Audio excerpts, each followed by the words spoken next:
snowflakes follow a predictable science, a physics around what happens in the formation of the crystals. Okay. So that law is the same for all snowflakes across. But how it is that as the bits of water drop through the atmosphere, it begins to freeze and it takes on a dust particle or impurity from the atmosphere. And that's what causes the snow crystal to be unique. Well, I did not know that. As snowflakes are adapting to their own unique experiences in history and life, Yeah. well, that's us. And as I'm getting contaminated by everything that's being thrown at me, I'm turning into a unique snowflake. You are. Well, hello, Mary. Hello, Jillian. You know, I don't know if the title of this one is to make me feel a little flaky or to make me feel unique and special. Yes. So I'm just going to let you lead the way on this Yes, because it is called We Really Are Like Snowflakes. Because I always like to come up with funny titles. But, okay, so I'm already giving you a heads up. I'm going to science geek for a little while. Because I have these moments. I know I'm a little quirky this way, but I get deep into like trying to understand things from a science standpoint, and I love it. Which is what I love about you. Okay, good. Well, not just what I love about you, one of the things I love about you, because we all love science. Yes. We all fully embrace science. Yes. And when our friend Wendy is with us, she geeks out on all the natural world. Totally. And we just have to enter the world with her. There's no denying it. Exactly. So we will enter your world with you. Thank you. I Fully appreciate embrace it. And you know what? If I start to see your eyes roll up, I know I've gone too far. And by the way, I totally don't even understand all the science about this because I'm talking about quantum theory and chaos theory. Can I interrupt for just a moment? What? Did you know that dogs roll their eyes? Oh, I did not know this. yeah. They roll their eyes like, My dog rolled his eyes at us all the time. well, this is new info to me, and I'm loving it. So if I'm eye rolling, there's got to be a Labrador somewhere that's eye rolling too. Yes, they have quite an ironic sense of humor, and they roll their eyes when they think you're being silly. So take us away. All right. So I do have a point to make at the end of all this, but I kind of have to walk you through some of it. Okay, so I was listening to a podcast on quantum theory and chaos theory. Because this is what we do. Because this is what we do. This is how we put ourselves to sleep. Well, it's because I'm like, I really want to try to understand some things, but there's like these laws of nature, and I'm totally simplifying it and somebody who's a specialist on this kind of theory, you're going to probably going, she's getting it all wrong. But anyway, to the point is that with quantum theory, there are sort of some laws of nature that are predictable that affects us all. Like it's inescapable because it's part of the universe. It's part of life. But then chaos theory means that there's also these unpredictable and unique variations that happen in life and in the universe. That's my theory that I'm living right now. Right, Chaos theory. Chaos theory. So even though there's predictable patterns in life, there always seems to be this thing that emerges that's novel and unpredictable. And you know, you have a toddler in your house, so you know chaos theory. It's chaos theory 24/7. Right. So you know he's got a very sweet nature. There's predictability about what you'd expect him to do and say, and then one day he'll come out with something completely off the wall that you wouldn't expect him to say. So that's a small smidgen of what life is like. So whenever we try to control life, Jillian. Oh, ouchie. I felt that in my solar plexus. Yes, there are certain laws that can help us control things, but because of chaos theory and the fact that there is unpredictability, it means that you can't control a lot of things. So regularity, like law, plus the unexpected, unpredictable emergence, it leads us into these new and unexpected directions. So this is actually good. Believe it or not. So here's a really simple example. Think of snowflakes. This is why I say we're like snowflakes. Okay. I didn't realize all this until I started like studying I know some of it, but anyway, snowflakes, you know, it's been said that each snowflake is unique. And it's truth. And it's truth. Well, snowflakes follow a predictable science, of physics around what happens in the formation of the crystals. Okay. So that law is the same for all snowflakes across. But how it is that as the bits of water drop through the atmosphere, it begins to freeze and it takes on a dust particle or impurity from the atmosphere. And that's what causes the snow crystal to be unique. Well, I did not know that. Yes. So, so the physics, it's not the physics that's unique in how the process of the snowflakes forming is, but it's that each snowflake has its own history, its own journey, its own trajectory that's different, that forms it into a different structure. As it crystallizes around the impurities. So of course, my mind is exploding. And you're going, and I'm going, analogy. As snowflakes are adapting to their own unique experiences in history and life. Yeah. Well, that's us. And as I'm getting contaminated by everything that's being thrown at me, I'm turning into a unique snowflake. You are. So like, we encounter all sorts of chaos in our life. We encounter things that happen that would be considered particles, or, we might want to consider it that it is contaminants. Yeah. As in painful. But that's part of what shapes us, our life, it's about trying to build a sense of self and integrity and consistency around the impurities of our own background and experiences. Wow. So isn't that unbelievable? So the other thing too, so then of course, take this a little forward and let's complicate it with the human being, which is one of the most complex forms of beings, as far as I know, or maybe that's just being human centric. There could be other creatures around, but we understand the DNA of, cell formation.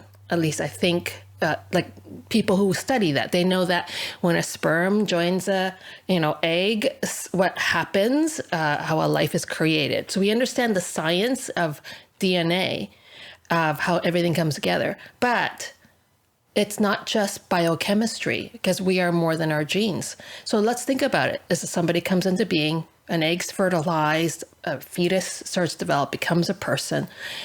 We can't reduce that just to biochemistry, because think about it. For me, when Amanda was born, my firstborn child, I wasn't thinking about her as a set of genes, DNA, a bunch of cells. To me, she was this unique person. Like when you hold your child for the first time in your arms and you look down and you go, oh my gosh, this is my child. Yeah.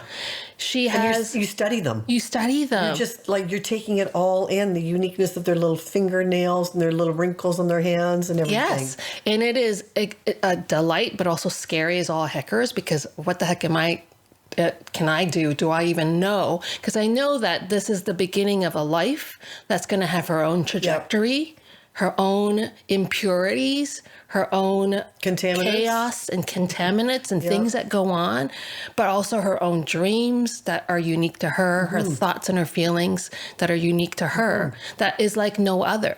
So we really are like snowflakes in that each one of us, we have our own histories, we have our own stories.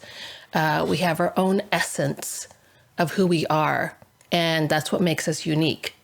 So, on the one hand, it's this whole uniqueness. On the other hand, it's what we do when we encounter those contaminants in those situations, those painful moments in our life. We have agency in that, and so. As you keep going further in the science of it, life is this combination of the bigger picture and the bigger science and the bigger aspects of life, which affects us as parts, but us as parts affects the whole. Yes. And also even us as whole, our little parts. Like if I have pain in my toe today, it's that pain's going to be bugging me, and it's going to affect how my life is experienced that day. So it's like the whole and the parts thing. Okay, then let's add on our brains. Which we've talked about this before, because neuroscience is something that I enjoy. My son, who's sitting behind the camera, is a neuroscience graduate as well. So he probably knows way more than I do, actually, because he's more on top of the latest stuff. But our brains is about 100 billion neurons. Well, mine might be short a few. Just Just saying. You have many to spare. I have a few I can give away. Okay. So there's, and then we have 150 trillion connections between those neurons. Oh, that's crazy. So that's more than there are stars in the universe. So our brains are actually the most complex integrated system that we've discovered so far. There might be some other things that we'll eventually discover, but at this point, it is the most complex thing. Wow. So if we take that, there are some natural laws that we all fall into, but there's also the fact that there's a lot of uniqueness in our experiences. Each time, when you think about the wiring, it changes in response to our experiences and the choices that we make. So something as simple as my choice to do a new habit. Yes. If I do it repeatedly enough, I'm going to literally rewire my brain in that area to be able to do it. So I'm coming to the point finally after all that. No, but we needed all that. Yeah. Just so you understand this whole thing. So there's this theory called the emergent mind theory. And so it's this theory that our unique human experience plays a major role in our brain function. So it's not just our neurons, it's actually our experience. And so it separates our brain from our mind. So our mind, our essence of who we are and how we think and how we feel and how we respond, yes, it comes from our brain's neurochemistry and its neurons, but it's still separate from it. So that is, to me, I've got to wrap my head around that. Okay. Because it's always felt to me like those two things are so one. But you're saying that they are separate. That's right. That's right. Which is new. Is that new science? Well, or is I that guess emerging science? I guess separate isn't the right word because our mind is a part of our brain, but it's more than our brain. Okay. All right. Yeah. So our, and humans have this uniqueness amongst all the other creatures is that we have this desire to make meaning. We have this creativity about how we process things, we innovate. Yeah. We think about life and death. We think about like big philosophical questions. Me, science geeking is a very unique human thing as well. And so all of that are choices that we make of what we focus on, and it's part of our mind, although it's rooted in our neurochemistry. Okay. All right. Okay. Yeah. So all that to say is that there are some, like we've already shared this before, is that we have a brain that's highly agile and able to be rewired. But, I think that a lot of us would think that, well, this is just the way I'm wired. This is just the way my brain works. Like I'm kind of stuck with this. Right. And we poo-poo or diminish this science that tells us otherwise. That's right. There are some fascinating research studies that have shown people who have become debilitated through an accident or a stroke and how they can literally rewire their brains to learn how to do things again. And there's a study I read that was super fascinating that you can actually learn to play a piano by imagining yourself playing the piano rather than actually physically doing it. Oh, that's me. I'm going to do that. Oh, totally. I think so. Well, I put in the work when it comes to imagining. Oh, but it's a lot of work because you got to do these mental exercises again and again. Oh. There is no change that happens without work. I'm sorry to say. But so, you can change your wiring, but you can also change your experience of life as a result. Ooh. So yes, there are things that happen to us. I mean, our last episode, we talked about that. That there's stuff that happens that's really hard, but we can also change our experience of it by this conscious intention and conscious shifting. So they did these brain scans of monks who spend years and years and years of meditating on gratitude meditation. And they did a scan of their brain versus non-monks who don't do that. And it's just like night and day. They're like two different kinds of brains. Wow. And yet they started with the same brain that people are born with. So you can actually change your brain wiring. You can actually change, as a result, their experience. So they these monks felt more gratitude. They lived in this state of gratitude and humility and sense of peace. And all they did was they meditated on things that they were thankful for. That's what they did. Wow. Yeah. Yeah. So the back to encouraging our listeners is that, and our viewers, is that it's not just, we are what we are and we have no choice, is that we can make these incremental changes in our life. And yeah, it does take work, because this is years of meditation that these monks did. But you know how in cosmology, the tiniest change, has a huge ripple effect. it can create a new star. Yeah.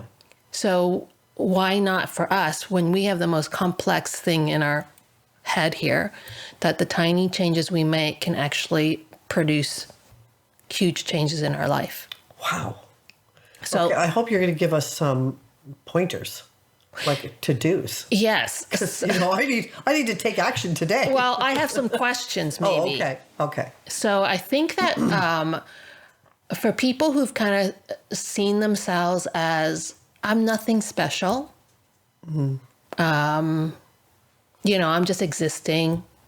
I don't stand out. I think if you can reflect on the truth that you are truly a snowflake, there is nobody on the face of the planet who ever has existed or will ever exist who's like you. So reflect on what makes you unique.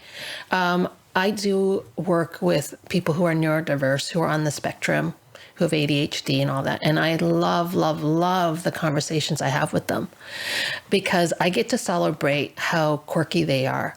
And I get to say to them, like, can you reframe how you see yourself? You're not the outcast. You're not the reject. You're the unique. You're so beautifully quirky. Yeah. So discover what that is. So for those of you who don't feel like you're a snowflake, that there's nothing special about you, I can promise you there is. There's some brilliance in you that no one else has. There are some insights you have, some thoughts that you have that are just unique to you. That would be the discovery for people. And even for those of us who kind of know ourselves, or we think we know ourselves well, it's still an ongoing discovery. When we find ourselves diminishing what makes us special and unique, it's time to reflect. So that's, one thing to think about. But the other thing I would think about is, instead of looking at your life as a series of events that happen to you and you have absolutely no control over it, and it's just happened to you and it's crappy, the end, it's thinking about them as impurities or dust or whatever it might be, experiences that actually have affected the trajectory of your life, and what crystals have grown around that. And some of and there is beauty in that if you can find that beauty, because a lot of times these experiences, again, you had no control over it. You had no control over the family you were born into, what happened to you in the schoolyard if you were bullied. But like, you can choose intentionally to take those experiences and ponder it and think about it, how it's shaped you. Giving yourself a lot of grace for the broken, hurting parts, but also recognizing the beauty and the strength that has come from those experiences. And then with that insight, like, what intentional actions, what intentional shifts in your thinking, what intentional changes in your responses can you take to move forward? I mean, we talked about this a few episodes ago about how much is actually like life versus how much we can control. Right. And in mindset practices, we did a whole episode on that. So what would those intentional actions be to change your wiring to impact? The other thing that's also really cool, like, as I said, like, a small event can create a star. And for those who think, well, I don't really have any gifts, there's nothing really special about me, you actually can change the people around you. Not because you've actually tried to change them, but by you changing, you've already changed an element in your environment that then impacts the change that happens in them, which then could potentially impact the community. So you look around and you think about the stuff of life and, oh my gosh, there's so many bad things that happen. What difference can I make? You absolutely can make a difference. And you don't know. You never know. That conversation you have with that particular person could change something that they do differently, that could affect their family, that could then affect their, and on and on and on it goes. So if you see life not just as let's just kind of get through life, Yeah. but that actually in my agency and in my recognition of my snowflakiness, that I have a unique wiring and unique personhood, and therefore also a unique purpose, that I can then have influence on my life, but on the lives of those around me. So hopeful. Yeah. So I don't know if you have any thoughts around that, anything you want to add to it, but that's kind of what's been going on in my mind, because I can't help myself with the science thing, and I automatically kind of go down the road of what does this mean for personal Well, growth? the first thing that came to my mind when you were saying how a simple change in us can change someone else. Mm-hmm. The first thing that came to mind is the act of kindness towards another person. Because our world is just so fractured and polarized and mean right now. Yeah. Yes. And I think of retail workers. Mm-hmm. I think of what I've observed is people, going up to the counter, they've got their phone, they're on their phone. They don't even acknowledge the human person in front of them. Yeah. And, we've seen that other countries have begun this slow lane where there's a cashier that's dedicated to just having conversations with people across the belt in order to reduce loneliness. Right. And I'm thinking, it is such a simple thing to ask someone how their day is going, to thank them for their service. Right. Right? Mm-hmm. And just brighten their day by just some kindness. If all of us were doing that, the world would be a kinder place. Yeah. And they may not go home as burnt out and defeated if all of us chose kindness just towards a retail worker. Yeah. So it's not a lot. Right. We're not going to change their circumstances. Right. But we can change possibly that moment of their day. Right. And if we acknowledge that for all humans, regardless of how hurt or bitter or difficult or struggling with whatever they're struggling with, everyone has a need to be seen and to feel a sense of worth, regardless of whether they acknowledge it or not. And just by being kind to someone, you're acknowledging their worth as a human being. Yeah, that they exist and they matter. Yeah. So I had a situation happen to me that felt really accidental, but maybe not. So I will admit that in my travels around the world, one of the places where I spent a fair bit of time was in New Zealand. And if you've never been to New Zealand, it's unbelievable. It's just so beautiful there. Well, I'm going on a horse. I was with Wendy. We were going horseback riding. So right away, you have me at Fudge and Baby. I know, they were so awesome. So our guide, we're chatting to him. He's like, so where are you from? And we always go like this. Canadians do this. I'm sure you do as well. Around the world, we always say we're from Canada. And of course, Canada's a huge country. But we don't expect anyone to know anything. And he goes, oh, what province? I said, Ontario. He goes, where in Ontario? I'm going, oh, you know the country. He goes, I grew up in Ontario. So he names where he's from. And it's literally 35 minutes from where I live right now. So I meet this guy across the world. Yes. And he's from my neighborhood, essentially. And he goes on to say that he left to go to Vancouver. He spent 5 years there being a ski instructor. He moved to Australia, did a bunch of stuff, and he ends up in New Zealand, and he's taking us on a horse. He's taking care of horses, basically. Yeah. And he's loving his life. This is my dream. I know, right? This is, you can totally do it. Oh. If you didn't have all the family obligations I know. and all that. I'd be in New Zealand with the horses. Yeah. So then he goes, I go on, we started talking about traveling. And I said, I admired, he was only in his early, maybe mid 20s and how much he's traveled already. And I said, yeah, I've done a bit of traveling. And I don't know how we got on the topic because he was asking me like, what do you do? And have you traveled and why do you go there? And so I told him about some of the work that I do overseas related to human trafficking. And his response to it was like, I realized that all the traveling that I've been doing has been kind of pretty selfish, has been focused on what I want to do. And I'm going to think about my next thing, about what I might be able to do to serve others. Well, And I don't know if he follows through on it, but that was just conversation literally on a horse. And so that my asking after him, showing interest in his life, affirming him for his adventurous spirit, Yep. And then him asking me questions and me choosing to be open about what I do, perhaps changes the trajectory of his life, which could affect a whole other thing that we don't even know about. exactly. Yeah. So that was kind of like, Well, that's cool. it was really cool. It's really cool. So that there's just like, think about all of that as you do life, that your life is not accidental, that there are choices that you can make and that it can really make a big difference. That's kind of my conclusion of all of this, but there's more to it because my mind's always in thought about what this means. And don't we always celebrate when we hear somebody who has come from a rough background give props to that one teacher that crossed their paths, Yeah. that was kind and noticed them and invested in them Yeah. and called out something in them, and that changed the trajectory. It's like that. Yeah. And I'm sure for that teacher, it felt like nothing. Yeah. It felt normal. But for that child, it felt massive It was massive. and is massive. Yeah. Yeah. So we just never know what our snowflake bumps up against somebody else's snowflake. The effect that we can have on their lives. I love that. I love it. Yeah. So, I mean, that's kind of some thoughts. I know it went science geek for a while there, but it's just the recognition of your uniqueness and your purpose, but also just the agency that you have to change your brain wiring. You love don't it. have to remain stuck. I mean, this is just such fabulous news, even as complicated as it can be.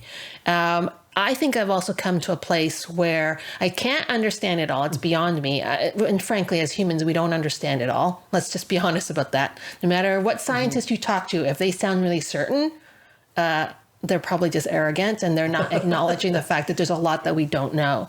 But that gives, for me, it gives us space for creativity, for questioning, for, asking the question, for getting it wrong, for learning and growing. I just love that. Well, I just love that we can look at our natural world, the science behind it, and continue to learn and grow as a result of new things that are constantly being discovered by people that are sitting in laboratories and doing research right now. That's right. Like, it's amazing to me. I love it. I love it too. Yeah, so there you go. Me science geeking. Thank you for tuning in. I hope you didn't roll your eyes. I didn't see Jillian's eyes rolling up. Yeah. And for all you snowflakes, just keep being snowflakes. Yes, please do. Take care. Take care. Thanks for listening to the Fully Lived Life podcast. We hope you found it encouraging and helpful. Be sure to follow or subscribe so that you never miss a new episode. And if you enjoyed our show, please help spread the word by sharing with your friends and family and posting on your social media. Thanks for listening and tune in to our next episode.